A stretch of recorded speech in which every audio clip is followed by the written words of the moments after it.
Hello everybody, I'm here today with Blunty and we are at Computex. You probably can't tell, we're in this very secluded room that shuts off. We're in a special, secluded, private, very quiet, specialised interview room, which means we don't have to shout over the noise of a crowd at all. It's awesome. It has these really special features. I think it's called no walls on the front and the side. Well, actually only one side. We have 2 walls and a roof, which is all you need. I don't know whether it's a Taiwanese thing, but could be that. It's minimalism. But anyway, I'm Joe Blunty. We're just talking about MSI's Mystic Lighting, which is like syncing up with games and other applications and basically LEDs all around your room and stuff like that. And we've also got questions for each other, but Blunty's mainly taking the helm because I got a few questions, but not all of them were relevant. I'll just say that. Also, for the chance to win a full gaming system from MSI, all you have to do is go onto the Vote to Win section of the link in my description and go to my posts and press the heart button on them. What MSI are going to do is give the person with the most votes by the end of today the gaming system to give away to the fans that have been following them through the trip to Taipei. We're currently in battle with Nate as he's in the top spot. It's actually 600 votes away, but with likely a few thousand views on this video, it's not exactly impossible to beat that. So, looking at your channel, you used to do a variety of stuff. These days, at least for the past 6 months ago, you've been Paladins, completely, absolutely addicted to Paladins. Yeah. Why? So, it's sort of in the same ballpark as Overwatch, but it has slightly more mobile elements than Overwatch does, and I was like playing a lot of Dota 2, and it's just like the balance of the game got me hooked more than Overwatch did. I like both games still, but I feel Overwatch is a bit more shoot-em-uppy, a bit more arena shootery, but then in Paladins, because you get items, and because you sort of progress during the game, there's a lot of strategy in buying items and sort of countering each other like throughout the whole game, whereas Overwatch is like really So it's a bit like CSGO, where you, as the rounds go on, you invest in different items. It is a bit because you don't lose at all, like you keep accumulating it more like a MOBA, but yes, yeah, quite similar to CSGO in that respect anyway. See, what Joshino has done, how do you say your fucking name? Why can't I remember? Joshino. So what Joshino has just done is stepped over my second question, which was going to be, why do you like Paladins more than Overwatch? Give me the soundbite answer to that. I actually have a video, and it's basically just because I don't think they're necessarily like better objectively. Like I think Overwatch has better graphics objectively, but then it's just a different type of game. A lot of people say it's a copy, but if you actually play both games, you'll realise that they are quite different. And the reason is more about the differences being more like a MOBA than anything else. So how far back does your experience with Paladins go? Did you go back to the early access stuff? I played in closed beta really early on, but actually during closed beta I didn't enjoy it very much, and a lot of people are angry because it changed quite a bit to be more actiony. They got, like, the maps used to be huge, and like it was really clunky, and you could get on and off your horses. I didn't quite like it as much then as I did now. I did enjoy it, but it didn't hook me, So what's been the biggest change now that has you so addicted? It's not so much a change, it's just sort of streamlining everything, making the maps a bit more compact. So before it was just, it was huge maps. A lot of people did like it, but they had like hundreds of cards, but they weren't related to just one champion. It has changed a lot anyway. Right, and Paladins has just released on consoles now, hasn't it? Yeah. Xbox and PlayStation? Yeah. Have you tried it? I haven't actually, I have tried it on Xbox One there's a games fair called Insomnia in the UK. I tried it there, but only as a bit of a one game. It was against bots, so it wasn't a true experience. But so you won't be giving up the keyboard and mouse for a controller anytime soon? No. Now, what is your rig? Have you built your own rig, or do you have something off the shelf? Oh no, I've built my own rig. I've been building since I was like 13, so it's just kind of upgraded. I don't have any of my parts when I was 13, but I always sort of like get bits and bobs and do upgrading. So has it been one evolving rig over time, or have pretty you much? But this rig is like sort of, because I guess you get to a point where there's a new chipset, you have to sort of move over. So what do you run now? Intel, or have you gone to Ryzen? It's an Intel. The thing with Ryzen is that they're like if I had an 1800X, then the gaming might suffer a little bit. Like, it's not huge, but whether the jump is enough. But you are dealing with recording video at the same time, and with the multi-core, you've got overhead with Ryzen. So I have been thinking about making a separate rig for streaming, but maybe I wouldn't need Ryzen then. But I don't know. It's just something, So what? Do you need a big graphics card for Paladins, or? Not really. It could run on a potato, but it does look good because it's on the Unreal Engine. It still looks good at high graphics, but it's not like pushing the boundaries anywhere. But if you do have a better rig, you can run it at max, basically. So one of the things that I get asked all the time is, what equipment am I using? What microphone, what camera, what lens, all that kind of stuff. So what's your, I mean, you don't appear on camera very often. You're kind of gameplay mainly kind of stuff. So how do you record? Do you use NVIDIA Shadowplay or OBS, or what's your mic? Yeah, so I switch between Shadowplay for just catching gameplay. I'm going to use it as sort of, not B-roll, but kind of B-roll with gameplay. And then I use OBS for streaming and also like sort of live game. Like when I do play other games, I usually use OBS to do like almost like a Let's Play, but more focused. I think I've seen you do a bit of Quake live, and you sort of go in, you talk about it what's going on. Yeah. Actually, I think you were talking about a hard drive when I watched your last video. Yeah, that was Quake live. That was actually B-roll. I do exactly the same thing. When I'm just getting just pure gameplay, it's NVIDIA all the way, because it's so simple and easy. There's nothing else to light up, just key press, and you go. When you want to do a voiceover or something, it's OBS, because you get lots more control over your microphone and all that kind of stuff, all that sort of stuff. So we're on the same page there. Yeah. Okay, I've asked you a bunch of questions. What's your one question for me? Okay, well actually, they were all related to, see, a lot of them were related to Paladins, so I was like, oh, well, Blunty's not going to really want to answer those, so I was like, oh, okay. So this guy, Colin McCluskey, says, if you could only play one offline game for the rest of your, for the next 30 days, what game would you choose? So is it the rest of my life? Yeah, I thought I was going to say that, that's why I said 30 days, one offline game. It would either be Minecraft, if it was a PC game, because there's, I mean, you can spend 30 days in Minecraft just starting from scratch and building up an entire world and go in with a plan. If it was sort of open to consoles as well, probably Breath of the Wild, because I've put 180 hours into that game and I'm still not bored. I'm thinking about it now. Like, are you strapped in like a chair and having like a drip feed into you? Is it more like a saw situation? In one chair. You literally can't stop. Like, actually, maybe that. I went to a dark place quickly. Well, which game would it be? Would it still be Breath of the Wild?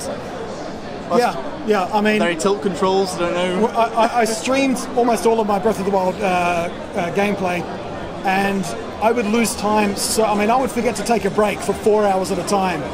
Several of my streams for Breath of the Wild were 8-10 hours long. So I could do 30 days sitting in a chair just playing that game. I'm really put off it because it doesn't have traditional dungeons.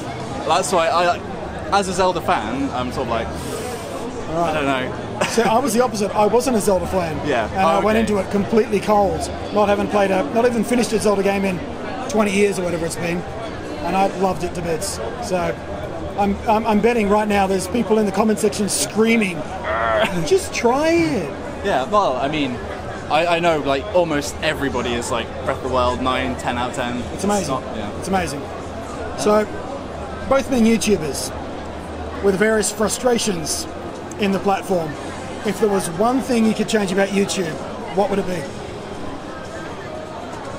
There's too many things, really. Well, pick two, because I picked Minecraft and Breath of the Wild. I cheated on your question. Okay. So what two things would you change? Two things would change. Probably, well, obviously, I think everybody would be happy to say the copyright ID strike system, because you're always worrying, even if you're not somebody that's like an outlier, that somebody is going to copyright strike your channel. And often I'll get bogus ones where it picks up from some massive multimedia company. They're not striking me, but they're claiming my audio. And like, thankfully, it's usually on my old videos where I'm not getting any views anyway, so I just turn them off. I just say delete it, I don't want to deal with this hassle. But if somebody actually maliciously went after me and did it to my whole channel, I'd be in a creek without a paddle, really. See, I don't see that happening, because YouTube, I mean, Google, the one thing I would change would be I want an option to stop people commenting before they finish watching the video. Because there are so many comments and questions that I get. The answers are in the video. All you have to do is finish watching it. I'll give you another one, Blunty, okay? So, a lot of people now ask for likes before the video, and I'm not 100% sure how the algorithm works on that, but it does seem that if you are asking for likes on your videos beforehand, even if the quality of the video isn't good, it does seem to have some impact on how many people watch that video. And it's getting to the point now where I'm almost like, maybe I should say that, even though it'll make me cringe. Maybe I should say, can you like frame it a bit less cringy then. Like my video, yeah, let's go! Like, subscribe, comment, what was share thing. Should do that to this video, by the way. Completely bewildering. Get the down. Oh, sorry. Completely bewildering, random, stupid interview. We haven't even mentioned Mystic Light Sync at all at the moment. I don't know how. We're mystically syncing with lights. There's light around us. There we go. What's next? I do have some other questions. Okay, so a song plays every time you enter a room. What song would you choose? It's another one of these. But basically you can only enter the room once and it's on forever, and you can't go to sleep. No, not really. That's not in the question. Black Sabbath, I Am Iron Man. Okay. Can you imagine the drama coming into a room and you hear that sting at the beginning of? You have to have that every time. So I can deal with that. You're going into an interview or something. What about you? I honestly don't know. I've never been somebody that's into music that much. I like songs, but I'm not. Here's another comment opportunity. It's what the hell, Joshino? What song do you think would introduce Joshino into a room the best? I do like Barbie Girl by Aqua. So I was thinking Justin Bieber, Baby Baby. Oh, fantastic! That's another one. Walking a baby. That's all. We should talk about Mystic Sync Light. You've just been playing with it. I have been playing with it. I probably can't turn to it actually with the camera. Oh, yes. So you can go to his channel if you're not already. His camera's over there. We've been looking mainly at mine, but he's over there as well. So go to his channel, check out the video he's putting together. But what they're doing on the desktop stuff now, on the motherboard stuff now, is what they've been doing on the laptops for a little while now, in letting you use the Mystic Light Sync to reflect actions in your game, in Dota 2, in Minecraft, in CSGO, stuff like that. So when you're running out of ammo, your keyboard or your computer can go red. In Minecraft, when your tools are depleting, you can have a color change from blue to yellow or something like that. You're excited about this? I am quite excited about it. It's only on Dota 2 and CSGO at the moment, and Minecraft, sorry. If it was folded into Paladins, what would you want it to reflect? Well, it would still basically all the stuff that's on CSGO, like the health, ulti charge. Well, actually, that's on the MOBA, but basically because, like a lot of games, and especially FPS games, you get really tunnel visioned. You don't look at your health bar, so you're going into a fight. You don't 100% necessarily realise that you're on 10 health, but if you had red lights on your side in the peripherals, then it just give you that nudge saying, oh, maybe you want to be a bit more careful. Not necessarily back off, because it could have the negative effect of being oh, I'm scared now. But I need that in Minecraft, and the people who watch me stream Minecraft can attest to this. I never watch my health bar. Just, 8, 10, 12 times each and every stream. The chat room will scream at me, eat something, you're about to starve to death. The thing is, you even see esports players sometimes being quite tunnel vision because they're so good with their mechanical aim and they're so good at shooting. They're focusing on strategy and where the other players are and all that stuff. Just oh, my health, oh wow. But I think what's quite exciting, I don't know if you look at it a bit, but maybe even having the LEDs outside of your case, outside of your keyboard, maybe even having LED stands at the side of your head, because then you'd have two sides with the red and you'd definitely get it on the periphery.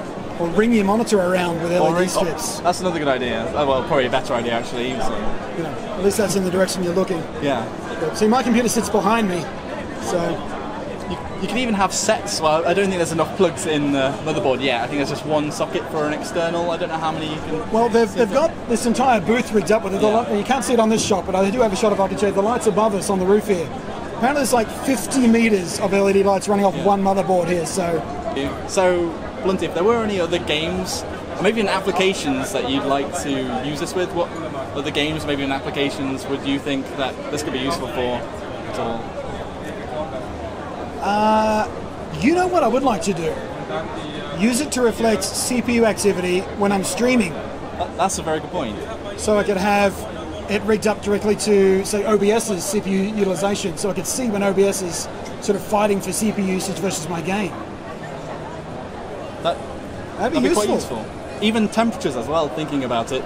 Especially if you're using a new rig and you're testing it out, and then because it's annoying, even if you have it on another monitor, to keep looking and what's the temperature, because it's attracting from the game. But I mean, a light showing you, oh, it's going red, is it at 90 degrees C now? Don't need to worry. That could be quite useful. Absolutely. So I've been with Blunty. He's a tech channel, gaming channel. Pretty much does everything geeky, geek culture. I think you. Yeah, I stick it in an envelope called Geek Culture because basically I make videos about anything I'm interested in, and I am a massive geek. So. You've actually been going for a long time as well. You're one of the sort of more original YouTubers. 11 years non-stop. 11 years worth of videos. So definitely worth checking him out. All the links will be on the screen right now, and thank you all very much for watching. This has been a long interview, and we are about to be chucked out, so sayonara, folks. And in a glass of water.